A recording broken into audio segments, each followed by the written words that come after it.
हामी कसरी चाहिँ नि बिजनेसमा सक्सेस हुने अथवा चाहिँ नि के गरेर भने चाहिँ अब सक्सेस हुने लाइफमा भन्ने कुरामा चाहिँ जस्तै कसरी पैसा कमाउने भन्ने विषयमा नै केन्द्रित रहेर यिनै विषयहरूमा केन्द्रित रहेर हामी कुराकानी गरिरहेका छौँ। आजको दुनियाँमा अब के गर्ने भन्ने मान्छेहरूलाई चिन्ता एकदमै बढ्दो क्रममा रहेको छ।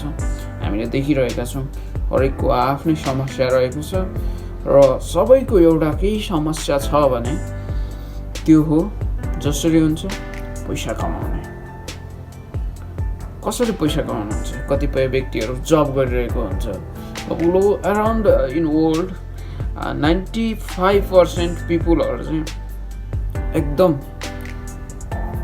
नोकरी गर्ने जबहरू गर्ने गरिरहेको छन् र 5% यस्ता व्यक्तिहरू छन् जो चाहिँ होइन बिजनेस गर्नुपर्छ भन्ने त्यो मेन्टालिटीका साथ लागि परेका र सक्सेस भएका भनेको जम्मा 5% हो। नत्र भने उनीहरू खालि बिजनेस गर्छु भन्ने सोच भए पनि जब मेन्टालिटीबाट बिजनेस गरिरहेका हुन्छ भन्ने कुरालाई चाहिँ नि यहाँ केही प्रस्तुत गर्न गइरहेको छु। अब विकल्प के त भन्दा आखिर विकल्प भनेको बिजनेस चाहिँ हो। बिजनेसबाट तपाईँले अति नै धेरै मुनाफा कमाउन सक्नुहुन्छ जति तपाईँले जब गरेर कमाउन सक्नुहुन्न हो।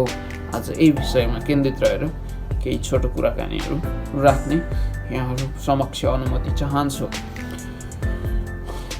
हाम्रो नेपाल भनेको कस्तो परिवेशमा हुर्केको देश हो भने एकदम डाँडा काँडा समुद्रले नघेरेको, राजनीतिक अस्थिरता, नेताहरूको खिचातानी।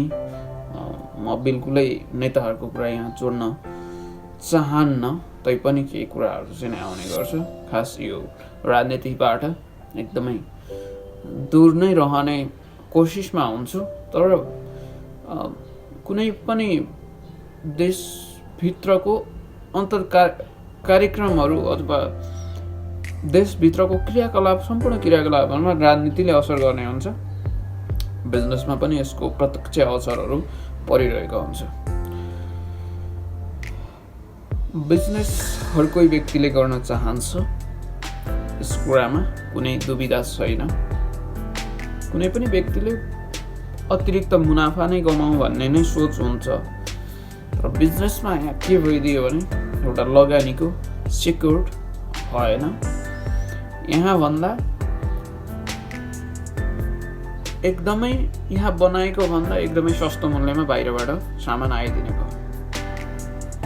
उद्योग धन्दा खरिद गरेर लिएर आऊ, त्यसको कच्चा पदार्थहरू खोज, त्यसपछि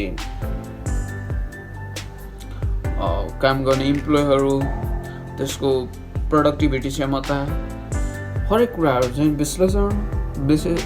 विश्लेषण एकदम गर्दाखेरि बाहिरबाट उत्पादित भएर आउने सामानहरूभन्दा यो लगभग तपाईँको धेरै नै हाई हुन जान्छ। त्यसै कारणले गर्दाखेरि चाहिँ यहाँ बिजनेस सफल भइरहेको छैन। मेन पोइन्ट नै यही हो। र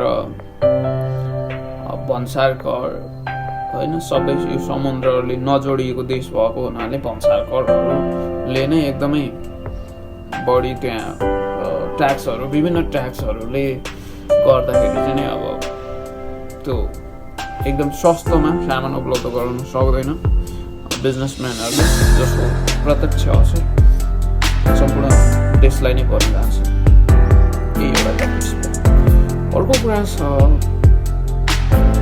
यदि सरकारले कुनै व्यक्ति विशेष अथवा संस्था विशेष अथवा समूह अथवा उद्योग त्यसलाई केही न केही सहुलियतपूर्ण हिसाबले कर्जाहरू उपलब्ध गराउने, कुनै पनि व्यक्ति व्यवसायले लगानी गरेको छ यदि भने लगानीको सुनिश्चितता गर्ने होइन, उसलाई चाहिँ सेक्युर्ड गर्ने, व्यवसायहरूलाई साथ दिने उद्योग धन्दा कारखानाहरू बढ्न जान्छ र देशको विकास हुने हो। देशको विकास सँगसँगै नागरिकको पनि जीवनस्तर उकासिने हुन्छ, उनीहरूको स्ट्यान्डर्ड हाई हुने गर्दछ। यसको रह्यो यो त सोल्युसन्स। अब बिजनेस कसरी गरिन्छ भन्ने कुरामा केही चर्चा परिचर्चा छलफल गरौँ। हाम्रो यो किसिमको बजार छ कि कुनै व्यक्तिले एउटा दुध डेरी सञ्चालन गर्यो, उसले त्यहाँबाट जुन मुनाफा गरिरहेको छ, यदि भने त्यहाँ अर्को पनि डेरी थपिदिनु, यसको चल्यो, डेरी लगायो। एउटा किराना पसल थप्यो, किराना पसल चल्यो, अर्को थप्यो। यो विभिन्न किसिमका बजारमा असस्त प्रतिस्पर्धाहरू एकदमै रहेको छ। कुनै पनि अन्डा डिलर एउटा थपियो भने ल यो चल्ने रहेछ, त्यो थपियो। यस्ता कुनै फिट जिम हल यदि कतै थपियो भने ल जिम हल। मैले यो नेपालमा अब विभिन्न ठाउँमा मैले देखेको छु, कुनै पनि व्यवसाय यदि छ भने त्यसको अगाडि पछाडि दायाँमा त्यही किसिमका व्यापारहरू सञ्चालन गरिएको देख्छु। यो एकदमै गलत प्रणाली हो। यो एकदम सिस्टम गलत भयो, किनभने कुनै पनि केही फरक रहनुपर्छ। कुनै किराना पसल छ यदि भने किराना पसलको ठाउँमा डेरी हुनसक्छ, अथवा अन्डा डिलरहरू हुनसक्छ, अथवा अरू केही व्यवसायहरू हुनसक्छ, जस्तै फलफुल पसलहरू हुनसक्छ, तरकारी पसलहरू हुनसक्छ। यी विभिन्न किसिमको पसलहरूलाई क्याटेगोराइजको रूपमा राख्नुपर्छ भन्ने यो एउटा बिजनेसको सिद्धान्त हो। एउटा बजारमा अलग अलग पसलहरू हुनुपर्छ, एउटै पसल दोहोऱ्याएर यो किसिमको भयो भनेदेखि तपाईँको किराना पसलको सामान डेरीको मान्छे लिन आउँछ, अथवा अरू कुनै दोकानको केही फरक फलफुल दोकानहरू आउन सक्छ, तरकारी दोकानहरू आउन सक्छ।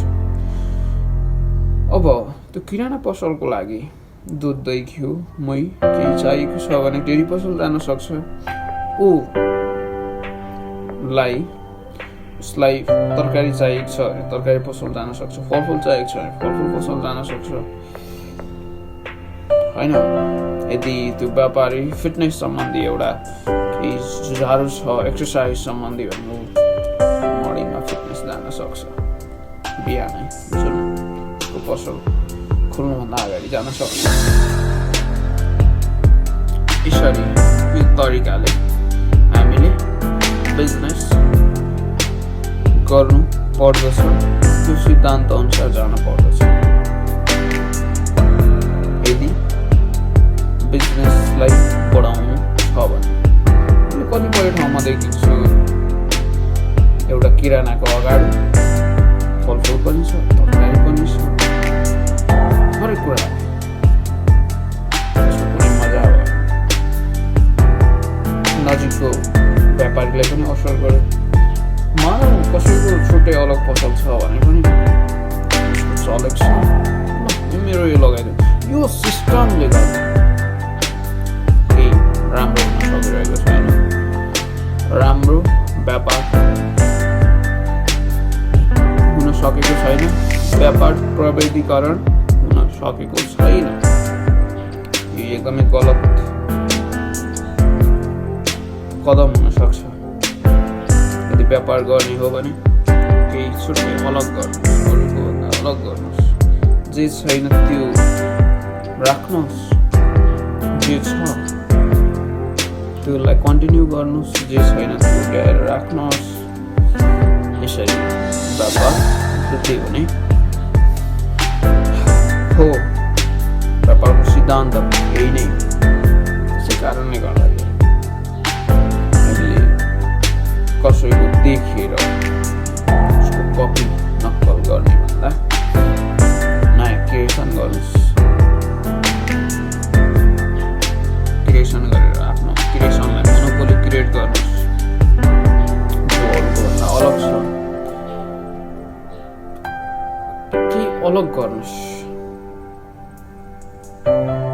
त्यसरी नै तपाईको व्यापार सफल हुन्छ भन्ने सिद्धान्त हो। अनि त्यसपछि अर्को कुरा रहेको छ, लगानी गर्यो अब भइहाल्छ। सबैभन्दा ठुलो कुरा बिजनेसको लागि मेहनत चाहिन्छ, लगाव चाहिन्छ, झुकाव चाहिन्छ। मात्र बिजनेसको लागि नभएर सम्पूर्ण कुराको लागि लगाव चाहियो, झुकाव चाहियो, मेहनत, परिश्रम। त्यसपछि मात्र प्रतिफल पाइने हुन्छ। त्यसै कारणले मेहनत गर्नुहोस्, गर्न सक्छु। They can, I can. They can do, I can do.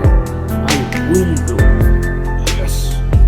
यो पावर एकदमै जरुरी हुन्छ र यसलाई एकदम बचाइराख्न पनि यहाँहरूलाई अनुरोध गर्न चाहन्छु। यति भने अर्को भिडियोमा केही नयाँ नौलो कुराहरू पनि प्रस्तुत गर्नेछु। यहाँहरूलाई प्रतीक्षा गर्न अनुरोध गर्न चाहन्छु। नमस्ते। For more videos, like, share and subscribe the channel.